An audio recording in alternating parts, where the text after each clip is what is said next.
اسی اب جو فیصلہ ہو گیا اس لیے کہ ابو طالب بڑھیا تو وہ تو ساری پروٹیکشن ختم، لہذا فیصلہ ہو گیا دار الندوہ میں اب قتل کر دو محمد کو، اور دیکھو کوئی ایک آدمی قتل نہ کرے ورنہ اس کے خلاف پورا خاندان بنو ہاشم میں کھڑا ہو جائے گا۔ تمام قبیلوں سے چنو نوجوانوں کو، اور وہ بیک وقت جا کر حملہ کرے کہ پتہ کرنا مشکل ہو جائے کہ کس نے قتل کیا ہے۔ بہرحال حضور اس وجہ سے طائف گئے کہ شاید وہاں کا کوئی امیر جو ہے سردار وہ اگر ایمان لے آئے تو میں اپنا مرکز شفٹ کرتا ہوں۔ وہاں جو کچھ حضور پر ہوئی ہے 3 دنوں میں وہ مکے میں 10 سال میں نہیں ہوئی۔ پتھراؤ ہوا، میں تفصیل میں نہیں جا سکتا، وقت بہت نکل جائے گا، میں تو صرف اس خاکے میں رنگ بھر رہا ہوں۔ شدید ترین پرسیکیوشن حضور کی جو ہوئی ہے وہ طائف میں ہوئی، مکے میں نہیں، طائف۔ اور وہی آپ کے پھر جیسے چیخ نکلی ہے ایک آپ کی قلب کی گہرائیوں سے جو فریاد نکلی ہے، اللہم الیک اشکو ضعف قوتی وقلت حیلتی وحوانی علی الناس، اے اللہ تیری جناب میں شکوہ لے کر آیا ہوں، فریاد لے کر آیا ہوں اپنے وسائل کی کمی کا، اپنی قوت کی کمی کا۔ الہ من اکیلونی، مجھے کس کے حوالے کر دیا ہے؟ الہ بعیدی یتجہمنی او الہ عدو ملکت امری، کیا مجھے دشمن کے حوالے کر دیا جو چاہے کر دے؟ اس سے گہری کوئی ہو سکتی ہے فریاد؟ لیکن پھر دیکھیے حضور کی 2 نسبتیں ہیں، مقام عبدیت، مقام رسالت۔ اشہد ان محمدا عبدہ ورسولہ صلی اللہ علیہ وسلم۔ اب وہ نسبت عبدیت غالب آ رہی ہے، ان لم یکن علی غضبک فلا ابالی، پروردگار اگر تو ناراض نہیں ہے تو مجھے کوئی پرواہ نہیں۔ سر تسلیم خم ہے جو مزاج یار میں آئے۔ بہرحال یہ میں آپ کو صرف، بلکہ یہ 4تھے مرحلے پر میں آ گیا، ایک مرحلے کو چھوڑ گیا بیچ میں، تربیت کے لیے میں نے 4 عنوانات مقرر کیے تھے۔ انقلابی فکر مستحضر رہے، اس کا منبع سر چشمہ قرآن ہے، پڑھتے رہو پڑھتے رہو پڑھتے رہو پڑھتے رہو تاکہ تمہارا فکر مستحضر رہے،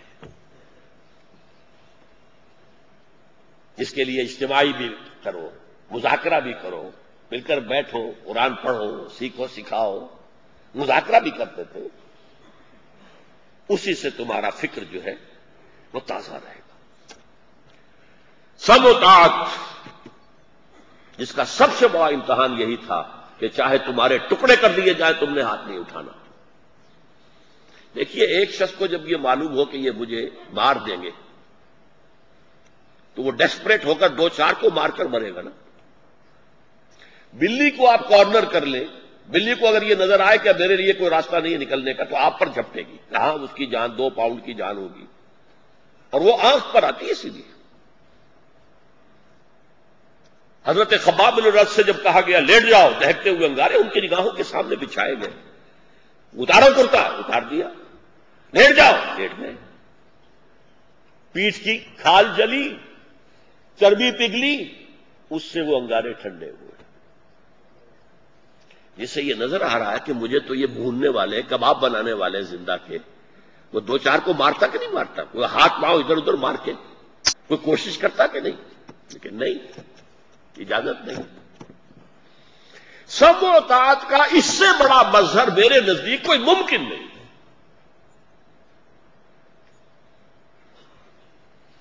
نمبر 3، ہر شے خرچ کر دو اللہ کی راہ، جان مال دن من اولاد۔ اس کی بنیاد کیا ہے؟ اور کیجیے۔ ویسے تو دنیاوی انقلابات میں بھی لوگوں نے یہ سب کچھ کام کیے ہیں، کمیونسٹ ریولیوشن نہیں آ سکتا تھا جب تک لوگ جانے نہ دیتے اور لوگوں نے ساری سختیاں نہ جھیلی ہوتی، لیکن مسلمان کے لیے معاملہ اتنا آسان ہے، اتنا آسان ہے، اتنا آسان ہے۔ کیوں؟ اس کا ایمان آخرت پر ہے، اصل زندگی آخرت کی ہے۔ تو میں سب کچھ خرچ کر دوں اللہ کے لیے تو میرا گھاٹا کائے کا ہے، مجھے تو سب کچھ مل جائے گا، 700 گنا مل جائے گا، 7000 گنا مل جائے گا. What do I stand to lose؟ جتنا یقین آخرت پر ہوگا اتنا ہی آدمی اپنے آپ کو انویسٹ کر دے گا. میں بینک میں بچا کر رکھوں، اس سے زیادہ پاگل کون ہوگا؟ اللہ کا بینک کھلا ہوا ہے جو 700 گنا دیتا ہے. یہ 10-15% مجھے 7%، 8% دے دیں گے، وہ مجھے وہاں 700 گنا ملتا ہے. تو بے وقوفی ہے. جیسے حضرت مسیح نے کہا تھا زمین پر جمع نہ کرو، یہ کیڑا بھی خراب کرتا ہے، چوری بھی ہوتی ہے، ڈاکہ بھی پڑتا ہے. آسمان پر جمع کرو جہاں کیڑا نہ خراب کر سکے، جہاں چوری نہیں، ڈاکہ نہیں. اور میں تم سے سچ کہتا ہوں جہاں تمہارا مال ہوگا وہیں تمہارا دل بھی ہوگا. تم نے مال یہاں جمع کیا، دل یہیں اٹکا رہے گا. اور جب آئیں گے فرشتے جان نکالنے کے لیے تو حدیث میں آیا ایسے جان نکالیں گے کہ جیسے گرم سلاخ کے اوپر سے کباب کھینچا جاتا ہے. اور دل وہیں اٹکا ہوا ہے تو فرشتہ آئے گا تو لبوں پر مسکراہٹ ہوگی. آپ نے کروڑوں روپیہ جو ہے سوئٹزرلینڈ کے بینکوں میں جمع کر رکھا ہے، اب آپ سے کہتے ہیں نکل جاؤ ملک سے، تو آپ کو کوئی افسوس ہوگا؟ آپ وہاں کچھ نہیں باہر، نہ کوئی جاننے والا، تب کہا جائے نکل جاؤ تو آپ کو چنتا تو ہوگی نا. لیکن آپ نے جمع کر رکھا ہے. یہ عقیدہ آخرت ہے اصل میں، یہ جو آج دنیا کی سمجھ میں نہیں آ رہا کہ انہیں کیا ہو گیا ہے. جانے دینے کے لیے اس طرح پیدا. فلسطین میں وہ دیکھ رہے ہیں، کشمیر میں انہوں نے دیکھ لیا ہے، چچنیا میں انہوں نے دیکھا ہے. صومالیہ سے بھاگے تھے دم دبا کر، لبنان سے بھاگے تھے دم دبا کر، اب باری آ رہی ہے شاید عراق سے بھی بھاگے. ہاتھ تو جوڑ رہے ہیں خدا کے لیے دوسرے ملکوں کی فوجیں آ جائیں، ہمیں یہاں سے نکلنے کی اجازت مل جائے. جبکہ آئے تھے تو بڑے تنتلے سے آئے تھے. We can go it alone, ہمیں نہیں پرواہ ہے فرانس اور جرمنی یہ ہمارا ساتھ دیتے نہیں دیتے، جائے دفاع ہو، ہمیں نہیں پرواہ یونائٹڈ نیشنز اسمبلی کی، ہمیں کوئی عزت نہیں ہے. اب کیا ہو رہا؟ لیکن یہ سب کیوں ہے؟ آخرت. یہاں تو جو آتی ہے انسان پر.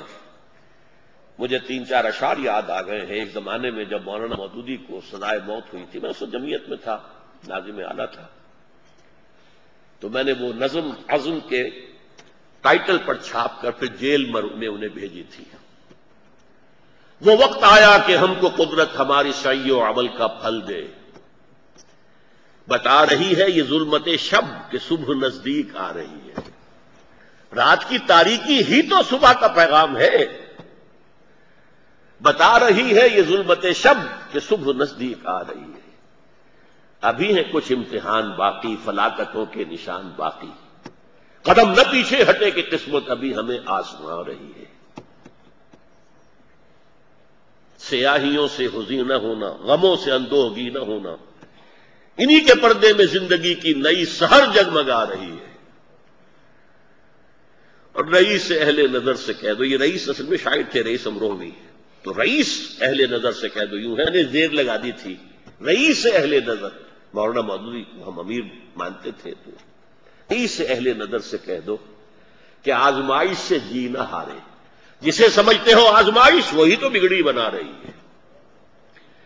تو یہ جو معاملہ تھا سم و طاعت کا، ڈسپلن کا، یہ اس ایکسرسائز سے زیادہ کوئی تربیت ممکن نہیں تھی. پھر آخری چیز، یہاں روحانی تربیت کی بھی ضرورت تھی. اور روحانی تربیت 2 حصے ہیں. قرآن کو اتارو اتارو اتارو، منور کر دو قرآن سے